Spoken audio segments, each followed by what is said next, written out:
പ്രധാനമന്ത്രി നേരിട്ടെത്തി വിവരങ്ങൾ തിരക്കിയതോടെ വലിയ പ്രതീക്ഷയിലാണ് വയനാട്ടിലെ ജനങ്ങൾ. ക്യാമ്പിലെത്തിയ പ്രധാനമന്ത്രിയുടെ 2 ആവശ്യങ്ങൾ ഉന്നയിച്ചിരിക്കുകയാണ് ഒരു അമ്മയും കുഞ്ഞും. ഇരുവരും 24-നോട് മനസ്സ് തുറക്കുന്നു.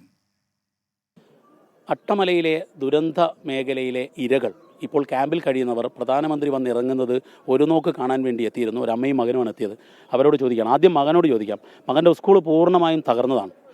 മോനെ, സ്കൂൾ പൂർണ്ണമായിട്ട് പോയതാണോ? പോയി. പറഞ്ഞു. മറ്റേ എൻ്റെ സ്കൂൾ പഴയതുപോലെ തന്നെ ആക്കണം എന്നാണ് എൻ്റെ അഭ്യർത്ഥന. എനിക്ക് പഴയതുപോലെ തന്നെ ആ സ്കൂളിൽ പഠിക്കണം. എൻ്റെ കൂട്ടുകാരൊപ്പം എനിക്ക് കളിച്ച് നടക്കണം. അതാണ് എൻ്റെ ആഗ്രഹം. ഇപ്പം സ്കൂൾ പൂർണ്ണമായും തകർന്നു. ഇപ്പോൾ പഠിക്കാൻ പറ്റുന്നില്ല അല്ലേ? പഠിക്കാൻ പറ്റുന്നില്ല. പഴയതുപോലെ തന്നെ പഠിക്കണം. ഇപ്പോൾ മേപ്പാടിയിലേക്ക് ആ സ്കൂള് മാറ്റുന്നുണ്ട്, ഇപ്പോൾ താൽക്കാലികമായിട്ട് മാറ്റുന്നുണ്ടെന്ന് പറഞ്ഞിട്ടുണ്ട്. അപ്പോൾ ഇനിയിപ്പോൾ ആ സ്കൂള് അവിടെ തന്നെ ഒന്ന് ഉണ്ടാവണം എന്നാണ് എൻ്റെ ഒരു ആഗ്രഹം. പ്രധാനമന്ത്രിയെ കണ്ടോ?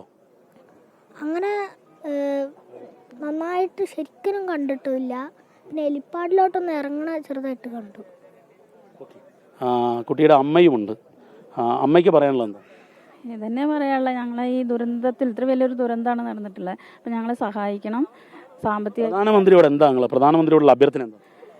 ഞങ്ങൾക്ക് വേണ്ട സാമ്പത്തിക സഹായങ്ങളും വീട്, ജോലി ഒക്കെയാണ് ഞങ്ങൾക്ക് പറയാനുള്ളത്. പിന്നെ കുട്ടികളുടെ വിദ്യാഭ്യാസം അതൊരു മെയിൻ കാര്യമാണ്. എൻ്റെ മോൻ സ്കൂളിൽ നിന്ന് അധ്യാപകർ വന്നപ്പോൾ ആദ്യം ചോദിച്ചത്, നമ്മളെ വെള്ളാർമല സ്കൂൾ ഇനി ഉണ്ടാവുമോ എന്നൊക്കെ ചോദിക്കുന്നത്. അതേപോലെ കൂട്ടുകാരൊക്കെ അവൻ്റെ നഷ്ടപ്പെട്ടു. അറിയില്ല, ജസ്റ്റ് അവിടെ നിന്ന് കണ്ടതാണ്. അപ്പം കൂട്ടുകാരുണ്ടോ എന്നാണ് മോൻ ചോദിക്കുന്നത്.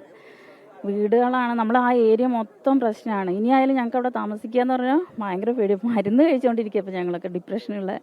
അപ്പോൾ അത്രയും മാനസികമായിട്ടുള്ള വിഷമം അനുഭവിക്കുകയാണ്. അപ്പോൾ എന്താണ് ചെയ്യാൻ പറ്റുക? മാക്സിമം ഞങ്ങൾക്ക് വീടുകളും സ്ഥലവും കേരളത്തെ സഹായിക്കേണ്ടത് ഇതൊക്കെ പ്രധാനമന്ത്രി നടത്തുന്ന ഞങ്ങൾക്ക് നല്ല വിശ്വാസമുണ്ട്. അതിലാണ് പ്രധാനമന്ത്രിയോട് ഇവിടുത്തുകാർ അഭ്യർത്ഥിക്കുന്നത് കേരളത്തെ സഹായിക്കണം, വയനാടിനെ ചേർത്ത് പിടിക്കണമെന്നതാണ്. ഈ ചെറിയ കുട്ടി പോലും പറയുന്നത് തൻ്റെ സ്കൂളില്ലാതായി, ഇനി പഠിക്കണം, അതിന് പ്രധാനമന്ത്രിയുടെ സഹായം വേണമെന്നതാണ്. ക്യാമറാമാൻ രാജേഷ് വള്ളരിക്കൊണ്ടിനൊപ്പം ദീപക് ധർമ്മടം, 24.